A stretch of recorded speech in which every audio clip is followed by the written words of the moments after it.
Thank you for watching Scary Bear Attacks. If you like this episode, please remember to hit the like button and leave a comment or two, then subscribe and click on the bell to receive notifications of whenever we release new videos. Also, please remember to share them to your social media.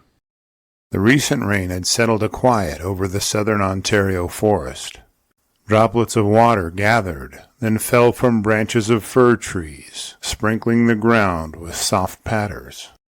The two hikers bounced along the trail as it wound its way along lake shores and stream banks. They'd trodden this trail many times before and enjoyed watching the crows announce their presence and the hares slip through the brush to hide theirs. As they rounded a bend in the trail, near dense brush, a few twigs loudly snapped a few yards from the trail.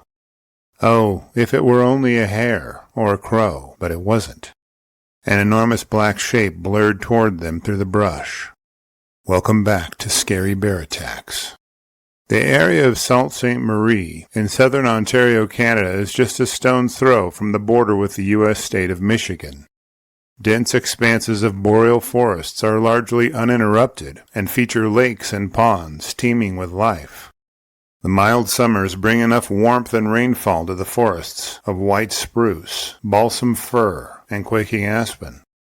Along the creeks and streams, alder and willow compete with berry bushes like blueberry, bunchberry, and serviceberry for resources before the cold, brutal winter rolls in.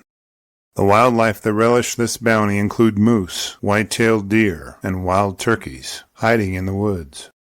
Stalking the land are several serious predators, including coyotes, lynx, wolves, and the largest predator in the area, the American black bear.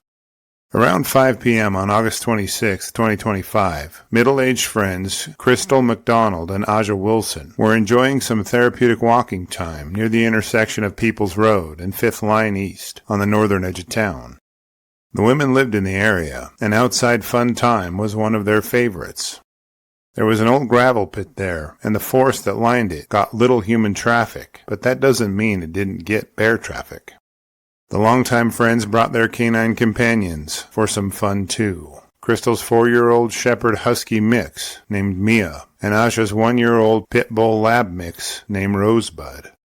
The dogs enjoyed the freedom to run off leash as much as the friends enjoyed playing with them. They would play fetch and chase after each other, spending energy and deepening their bonds. The gravel pit seemed like a safe enough place for the ladies, but the province of Ontario has had a history of bear attacks. In the year 2005, a woman who was hiking with a group of friends was killed by a bear near Timmins. By the time that attack faded from headlines and memory, in 2019, a poor berry crop drove bears into housing developments in search of food and into proximity with humans. Wildlife officials note that in years when berry and nut production drops, bears range farther and sometimes behave more aggressively. In the summer of 2025, biologists observed uneven berry production in southern Ontario due to spring frosts followed by drought in July, creating patchy forage and drawing bears nearer to civilization and people. Aja and Crystal had a preferred trail that they enjoyed hiking. They loaded their dogs up and soon arrived in a more remote stretch of the gravel pit that allowed them access to the forest. The gentle rain quieted their steps down the gravel road to the trailhead as they unleashed Mia and Rosebud to explore and play.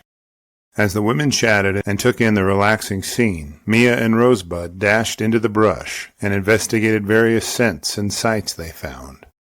It took only a few minutes of walking before the women heard their dogs barking and growling, then witnessed the dogs dashing back toward them. The sight was concerning enough, but what they saw following the dogs scared them to their core. A large, angry black bear was hot on the dogs' trails and wasn't about to slow down as the dogs approached the women. Aja was the first person the bear focused on, and the look in the bear's eyes sent the woman into a panic. She turned to run, but didn't complete the first step before collecting herself. She froze in place, facing away from the bear, hoping it would veer off and return to its cubs.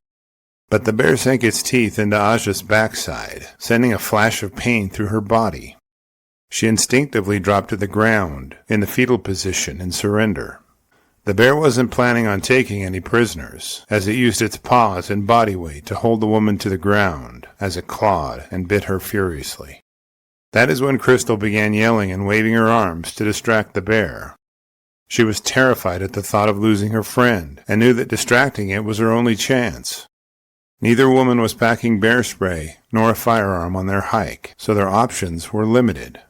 Just when it appeared over for Aja, the bear turned her gaze to Crystal. Rising to its hind legs, the bear slowly plodded toward her with its mouth open, ready to do damage. Crystal turned and stumbled down a short decline, eventually falling and hitting her head. Before she could react, the bear was on her, biting her arm.